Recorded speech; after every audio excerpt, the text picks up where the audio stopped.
Hi, Isra. How are you? I'm very good, thank you. Thank you so much for being on my podcast. I'm super excited to talk to you. I love fantasy, paranormal romance, urban Yeah. fantasy, all of those things. And I'm excited because we have a favorite author in common as well. So we can talk about that later. But let's jump in. Tell me about your book. Okay, well, there's a lot here. The main event, I suppose, is the Dark Spell series. I started that in 2013. Now, at the time, it was kind of one of those things I didn't even know it was going to be a book. Never mind a series. So basically, what happened, to kind of give you a bit of background, is I was in a mentally abusive relationship, very emotionally abusive as well. And I moved to an area to be closer to this person. This was before they ghosted me and everything. And I found myself very isolated. All of our mutual friends had suddenly, stopped talking to me and whatever. And I began writing one night and I didn't know what I was doing, but it turned out to be the first like 2, 3 chapters of Her Dark Soul. Who would have figured? But that's how it all came about. um I've always been interested in writing, though. I've always been reading like fantasy books, the Wizard of Oz books, Grimm's fairy tales. I've got Narnia sat on my shelf, but I haven't actually read it yet. But I do believe I did read it as a child, but obviously, in later years, I don't really remember much. Um, and I had a lot of books like that around me. So it's no surprise that I've kind of gone into this area, but it's just that one particular event that's kind of cascaded it forward, if you will. So never saw it coming, didn't even, like I said, didn't even know it was going to be a book. But then I wrote Her Dark Soul, and that took me nearly 2 years to write that. And then, without really knowing what I was doing, because I signed up to Author House, which, just to give the viewers some perspective, that's a vanity publisher. That is something, you know, people definitely shouldn't be going near. But obviously, I was naive. I didn't know any better. I didn't really know much about the publishing industry at the time. So, I had no idea what I was getting into. Anyway, so I began writing Her Dark Heart, which is book 2 in the Dark Spell series, the summer of 2015. And I'd been contracted to Author House for about 4 or 5 months at this point. And they had one of their marketing consultants contact me, asking me what I'd been doing in terms of promotion and stuff. And I mentioned that I had sold 10 ebooks in the space of 1 week. And they said, oh, that isn't good enough. And there was some like fancy line used, like, I think we need to get you on a higher marketing level. And I was like, well, surely 10 ebooks for an unknown author is pretty good. And I kind of went away from this conversation because they offered to, like, for me to buy more services from them. And I went away from this conversation thinking there's something not right. So I spent a couple of days thinking about it, and I was still writing Her Dark Heart. I was probably, chapter 2, chapter 3 by this point. And I came back to them and I said, look, there's something not right here. I want to terminate the contract. So while they did kind of hoodwink me a tiny bit, but their own marketing consultant slipped up. So I ended up moving away from Author House.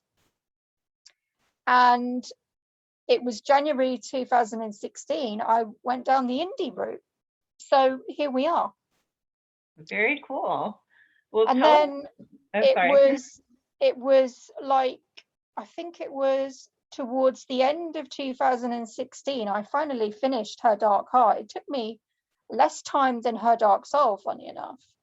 And I started Her Dark Rose, which is the one that I actually refer to as when I got into my writing style and felt very comfortable with it. And that's when I knew, okay, this is 100% a series. This is a series that's going to go on for a while.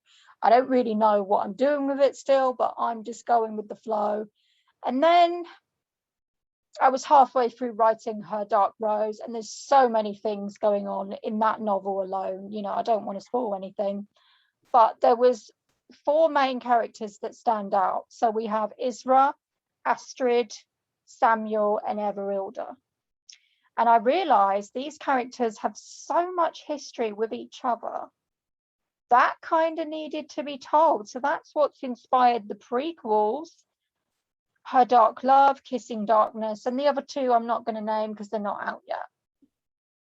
So it's kind of, I've kind of done a George Lucas without really knowing what I was doing. That's And awesome, a George Lucas. now, you know, the final 3 books in the series, because Her Dark Soul, Her Dark Heart, Her Dark Rose, Her Dark Love, and Kissing Darkness are already published. They're already online, Amazon wide, the whole shebang.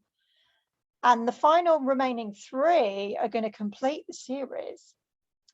But book 8 is not part of the prequels. So, you know, that actually follows Her Dark Rose. But what I've done in the front of all of the books, I've put the reading order there as well. So that's going to help readers not to get confused, because I have made it very clear that they are prequels. But that's going to come about in February, March 2022. I'm working with a publicist called Michael Evan, which is how I landed this interview as well. Right, Michael's awesome. Yeah, and he's going to be doing a lot of stuff. He's kind of talked to me about what we're going to be doing, and that's going to be really exciting as well.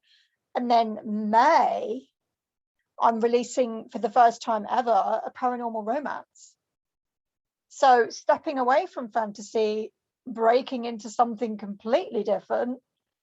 You know, I am quite a fan of vampire TV shows. I have to admit, I have devoured the Vampire Diaries 3 times alone this year. No, you cannot beat me. I don't think anybody in the world could beat me on it. I have watched it at least 12 times.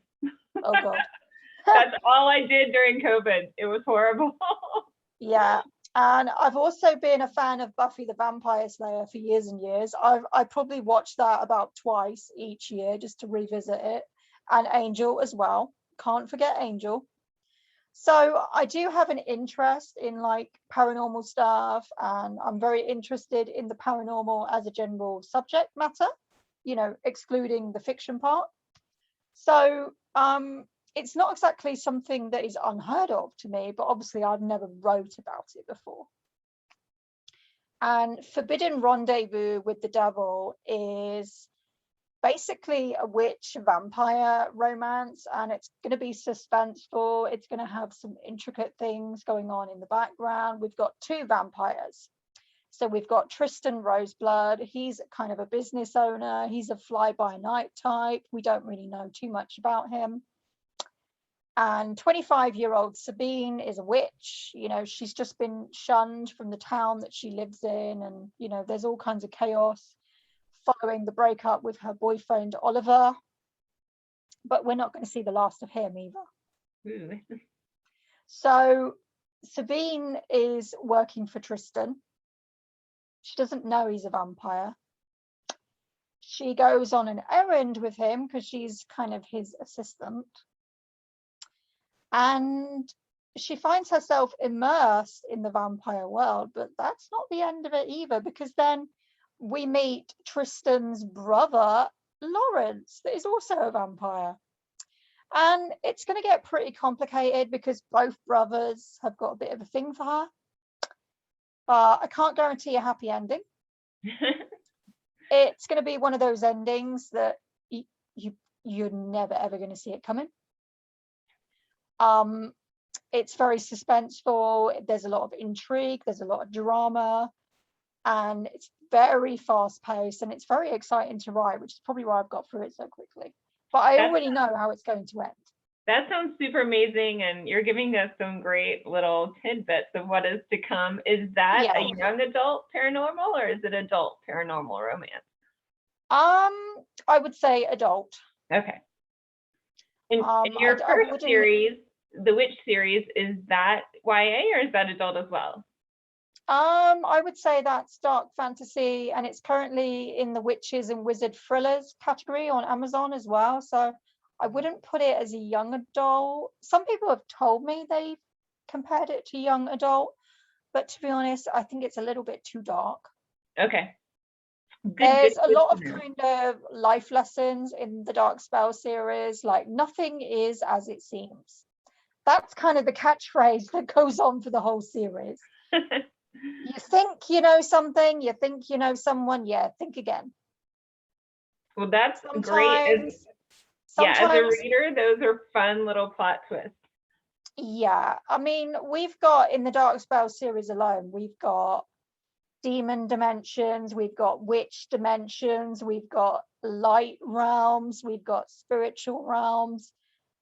But don't for one second think that the good guys are actually the good guys and the dark guys are nothing is as it seems. Something to be prepared for. I have a focus in the Dark Spell series. I mainly focus on villains. So there's a lot of twists and turns. Like I said, nothing is as it seems.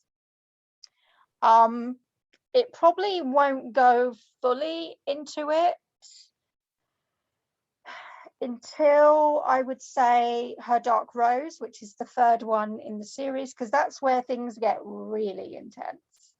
That's where things like the reader, people have actually told me they've gone into Her Dark Heart and Her Dark Rose and they're like, wow, never saw that coming. I was like, yeah. Very cool. Very cool. Major kudos. I like very intricate plots whereby I've spent a lot of time working on them. Like this hasn't been just been dreamed up overnight. I spend a lot of time, I do a lot of research. I don't really take inspiration from anything other than just like general life. I would say I am quite inspired by things that I'm exposed to. So for example, I am pretty much a binge watcher. I binge watch a lot of paranormal fantasy type TV shows. Lucifer, Vampire Diaries, I would have told you about that. The originals, I'm just working my way through Supernatural for the second time ever in my life. And I'm like halfway through season 14, so I'll be done with that in a few days as well. Things like Sabrina the Teenage Witch, Buffy, Angel, Once Upon a Time, Grimm. Like I love all that stuff. But I wouldn't say that it finds its way into my books because I like putting my own spin on things. And while I might be loosely inspired by the things that I, kind of devour, because I do devour them, I mainly get my own inspiration from like general life situations and kind of find a way to fit it into that world. Very cool. Do you follow the rules of what rules do you follow for your vampires and your witches? Or did you make your own up? I wouldn't say that I follow any rules per se. What are rules? Well, I'm thinking like how are vampires made? I mean, in different worlds. Oh, vampires, I'm keeping it kind of very close to the way we know our vampires to be. I'm not going to change too much in that area. But with witches, anything can happen. There are no rules when it comes to writing magical stuff. I'll give you an example. In medieval times, you wouldn't expect the Lightbringer to be obsessed with coffee, would you? No, definitely not. No. Well, our Lightbringer, because he has a very harsh and grueling job.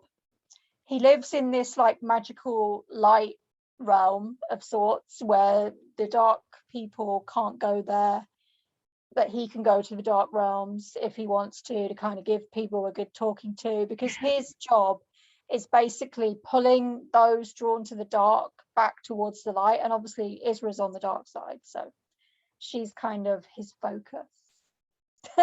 And there's actually one scene where he's actually ranting that he lives in this magical fantasy realm, and like he still doesn't have the power to conjure up a cup of coffee. So I've kind of given it some like realism and humor that people can relate to in real life, because nobody can make us a cup of coffee but ourselves. That's amazing. That sounds super fun. Yeah. I because with all the dark subject matter, we do have subjects like forbidden love, we do have things like death occurring, you know, heartbreak, that kind of thing. And because it's kind of the subject matter is quite dark, there's revenge scenarios as well. There's all sorts in there, really. I do try and lighten the mood with some humor thrown in there, you know, because we can't have it just all dark and doom and gloom. Because to be honest with you, I feel like 2020 alone, real life has plenty of that. And, you know, we don't need too much of that in book world. So I do like to balance out the dark stuff and have some light-hearted humor going on in there. And yeah. That sounds amazing. I can't wait to pick up your book. I'm gonna pick up the first one right after this. Yeah. Like I said, the first 5 are online. They're on both Amazon and they're on draft to digital. I've actually updated my link tree only yesterday because I knew it needed a bit of a facelift. And the Forbidden Rendezvous with the Devil is actually a pre-order. So I've put the Amazon link for the pre-order at the top, and I've put the wide link at the top as well. And below that is the wide link for her Dark Soul, which obviously all of the others in the series will be linked to that as well. So I've all of my social media stuff, it's all in one place, it's all in the link tree, because I just think it's so much simple. You know, we live in a world of technology these days, and sometimes I don't like technology. I don't like things too technical, so I think having everything in one place is just brilliant. And you know, so everything is literally from the click of a finger. Yeah, I love Linktree as well. Yeah. So that, yeah, it makes things super easy. Yeah. So I'm here with Isra Sravenheart, and she's talking about her Dark Spells series, as well as her new paranormal romance that's coming out in May of 2022. She will complete her Dark Spells series in 2022 as well. That's just amazing, Isra, because I can't even imagine releasing 4 books within 6 months. Yeah, I mean, they are already the 3 remaining for the Dark Spell series. I actually finished the final one 2 weeks ago. I finished writing it 3 weeks ago, but obviously it's got to spend a little bit of time with my editor, and the covers are pretty much all done. So it's just basically waiting on the editing, really. And, you know, in the meantime, I'm working on Forbidden, and I got plenty of time to get that edited as well. That's going to a different editor because I wanted someone that specializes in the paranormal romance genre as well. You know, I didn't want to overwhelm my editor because she's got 2 of mine to do.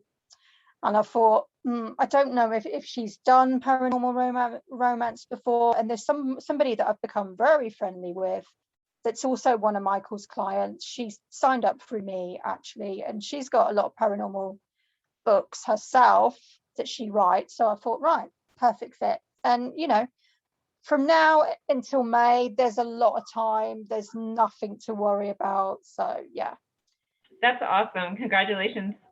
That's super fun, and it's such an exciting time. And it's exactly. I mean, I'm pretty organized with it, despite everything that I've got going on as well. So, yeah.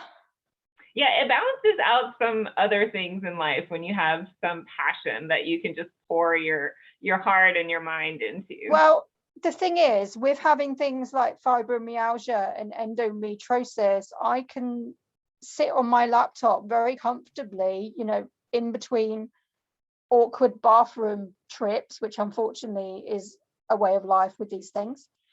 And I can get what I need to do done and not worry too much, because I can sit comfortably with a cup of tea, with a heat pad, and I can quite easily do that.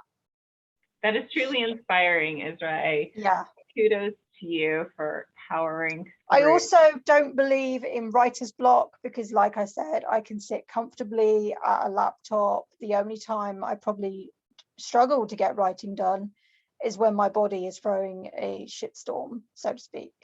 So yeah, I don't believe in letting things like writer's block get in the way, and because it's just mindset, really. So yeah. Yeah, I usually have to go on a walk or take a shower and just think about something different, and then it will come to me the next thing. The only time I have problems like that is when I've done too much and I just need to step away from it because I'm burnt out. That's it. Very, very cool. Well, thank you so much for being here today. Everyone knows where they can find you on Isra Sravenheart on Linktree, and I will be putting all your links in the podcast. Awesome. So they will have those as well, and I can't wait to dive into your book. Brilliant. I will look forward to see what you think of it. Thanks, and thanks for being here today. Thank you for having me. Bye-bye. Bye.